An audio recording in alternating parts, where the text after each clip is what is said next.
Почитувани, добар ден, започнуваат вестите на Канал 8. Во Кочани се одржа инфоден со земјоделци и представници од фирми од земјоделската дејност, при што беа представени мерките за финансиска подршка од ИПАРД програмата на Европската Унија. Организатор на настанот беше Министерството за земјоделство, а присуствуваа заинтересирани поединци и правни субјекти од Кочанскиот регион. Секторот за управување со ИПАРД фондовите при Министерството за земјоделство во Кочани ги представи мерките за спроведување и користење на инструментот за предпристапна помош на Европската Унија за рурален развој ИПАРД 2014-2020. На средбата се дискутираше за можностите што ги имаат македонските рурални средини за искористување на средствата од европските фондови, при што фокусот беше ставен на мерката 3 инвестиции во основни средства за преработка и маркетинг на земјоделски и рибни производи. На презентацијата беше истакнато дека прифатливи инвестиции за подршка со оваа мерка се изградбата и реконструкцијата на згради и друг недвижен имот, купување нови машини и опрема, инструменти и специјални транспортни резервоари. Присутните на презентацијата оценија од и условите што се нудат со ИПАРД програмата се поволни, а дел од интересот беше насочен кон можностите за подршка за набавка на опреми и механизација за преработка на житарици. Дел од земјоделците имаат позитивно искуство со поддршката од државата преку мерката Млад земјоделец, па според првичните сознанија од презентацијата сметаат дека на правните лица им се нудат одлични можности за поддршка во унапредувањето на нивната дејност. Корисници на средствата од ИПАРД програмата можат да бидат правни лица, односно трговски друштва во рангот на микро, мали и средни предпријатија до 250 вработени и со годишен обрат до 50 милиони евра. Исто така, корисници можат да бидат и задруги што се занимаваат со преработка на млеко и млечни производи, преработка на месо и месни производи, преработка на овошје, зеленчук, житарици, мелнички производи и скроп, растителни и животински масти и масла, како и шира, вино и оцет. Исто така, финансиска подршка може да добијат и правни лица кои произведуваат енергија со преработка на примарна биомаса од растително и животинско потекло со исклучок на биомаса од рибни производи. На средбата со земјоделците од Кочанскиот регион беше образложена и постапката пред Агенцијата за финансиска подршка во земјоделството и руралниот развој за користење средства од ИПАРД програмата, за што веќе е распишан и јавен повик. При тоа беа представени и примери за успешно реализирани проекти од претходните јавни повици. Општина Кочани и годинава ќе организира манифестацијата за избор на спортист и спортска екипа за 2019. Рокот за доставување на пријавите истекува в четврток, а истиот ден ќе заседава и комисијата која треба да донесе одлука за најдобрите поединци и екипи. По истекот на рокот за пријавување в четврток на 30 јануари ќе заседава комисијата што одлучува за најуспешните во кочанскиот спорт за 2019 година. На адреса на општина Кочани, како организатор на традиционалната манифестација, пристигнати се 8 пријави од исто толку спортски екипи. Пријавените конкурираат во 4 од 5 категории: најуспешен спортист на Кочани за 2019, млади спортски надежи, неуспешна екипа и најдобар тренер. За најдобар спортски работник нема пристигнато предлози, но во оваа категорија предлог можат да дадат и самите членови на комисијата за избор. 9 спортски имиња од 5 клубови од Кочани ќе конкурираат за спортист на годината. 8 екипи предложиле 14 кандидати за млади надежни спортисти, а 3 екипи ќе се борат за признанието најуспешни во 2019. За тренери пак има пристигнато 5 предлога. По одлука на комисијата ќе се договари и терминот за доделување на наградите, што начелно е најавен за првата седмица од февруари. Минатата година за најуспешен спортист беше прогласен Тошо Антов од планинарскиот спортски клуб Осогово, кој во 2018 ги искачи врвовите Гран Парадизо на 4061 метар и Пунта Пенија на 3343 метри во Италија. Титулата спортист на Кочани за 2017 пак ја понесе репрезентативецот, каратист на карате клубот Кочани Љубомир Давидков за екипно трето место на Балканското првенство во карате. В петок Советот на општина Кочани ќе ја одржи редовната 35-та седница. На дневниот ред има 30 точки, од кои дел се однесуваат на статутите на образовните институции, а ќе се разгледуваат и неколку информации и извештаи од институциите во општината. Обемен дневен ред ќе имаат членовите на Советот на општина Кочани на 35-та редовна седница, што е закажана за петок. Ќе се разгледуваат 30 точки од дневниот ред, во кој главно внимание на почетокот ќе има давањето мислење за статутите на основните училишта во општината, како и за планот за запишување ученици во прва година во средните училишта за наредната учебна година.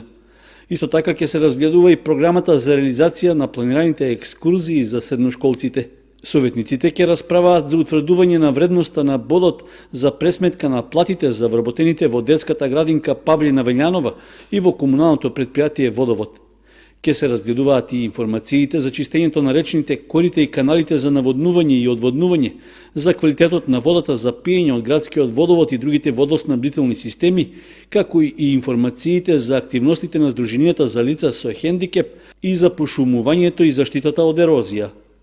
Членовите на Советот ќе треба да донесат и одлука за проширување на буџетот на општината за 2020 година, како и за предлогот за намалување на висината на надоместокот за комуналии и за утврдување на просечните цени на градежно и земјоделско земјиште.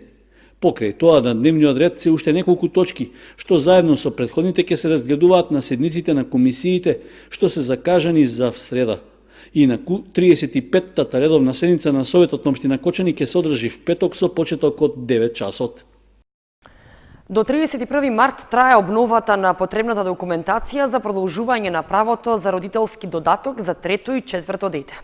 Досега во Центарот за социјални работи во Кочани документите ги обновиле половина од лицата корисници на ова право.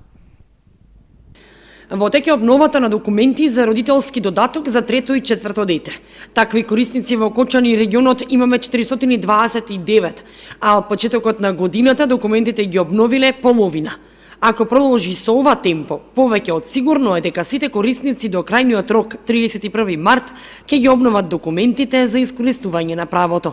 Потребно е сите корисници на ова кои што го користат ова право да се јават во Центарот за социјални работи во овој период, со цел да ја обноват нивната документација. Во Центарот за социјални работи бесплатно ќе им биде доставено барањето со сите изјави, потребно е централната документација, значи ќе биде доставено барање заедно со сите изјави, потврда од суд дека не им е одземено родителското право за мајката, и тоа во оригинал, картон за имунизација за примени вакцини во копија, потврда за редовно школување за корисниците на трето и четврто дете и лична карта на увид. Би сакал да информирам дека вкупно корисници на ова право на територијата која што ја покрива Меѓуопштинскиот центар за социјални работи Кочани се 429 корисници, односно 8 се за корисници на правото за четврто дете и 421 се корисници кои што го користат родителски додаток за трето дете. И досега, според динамиката, речиси 50% од корисниците ја обновија својата документација. Заклучно со денес, службите изутринава ми известија дека вкупно 205 корисници досега го имаат обновено потребната документација, што е еден задоволителен процент над очекуваното. Износот за родителски додаток за трето дете е 8.362 динари, а за четврто 11.706 динари.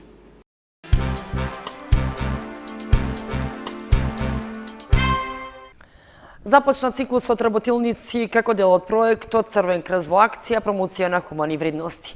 Во основното училиште Раде Кратовче се одржа првата обука на општинската организација на Црвениот крст од Кочани. Во проектот учествуваат 30 ученици од основните и средните кочански училишта. Црвен крст во акција промоција на хумани вредности е проект кој што се имплементира веќе 20 години во сите општински организации на Црвениот крст на Македонија. Опфаќа обука на 1200 младинци на територија на целата држава.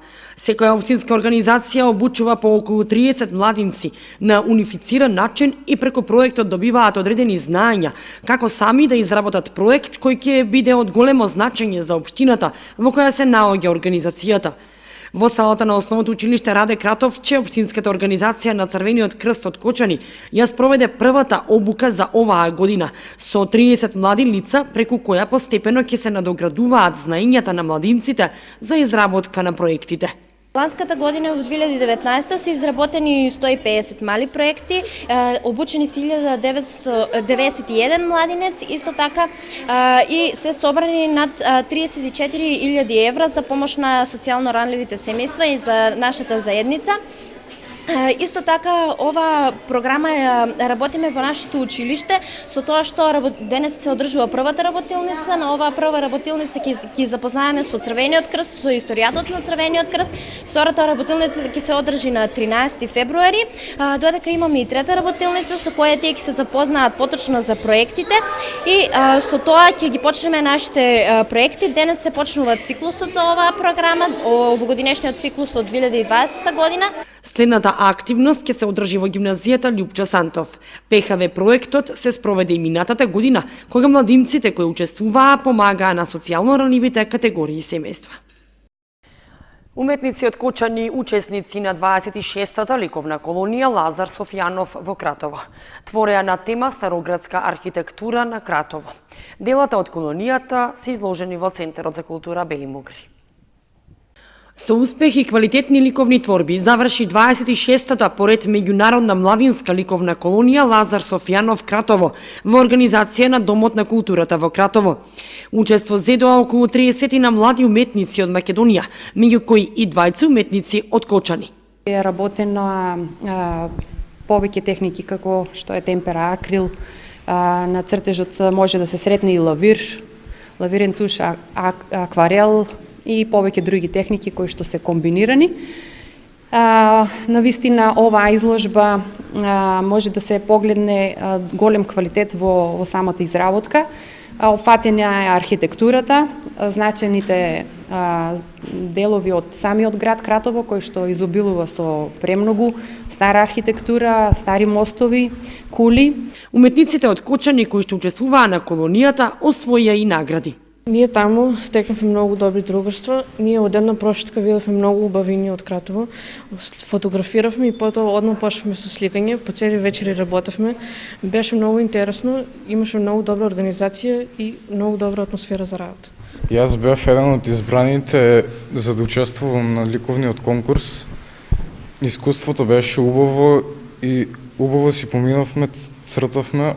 Јас цртав на тема стари куќи. Учесниците заедно со своите ментори работеа на теми од староградска архитектура на Кратово, кулите, мостовите и останатите градби карактеристични за овој град. Изложбата во Центарот за култура Бели Мугри ќе биде отворена и на располагање на граѓаните во наредните 2 недели.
Почитувани, тоа беа информациите во ова издание на вестите на Канал 8. Ви благодариме што бевте со нас. Довидување.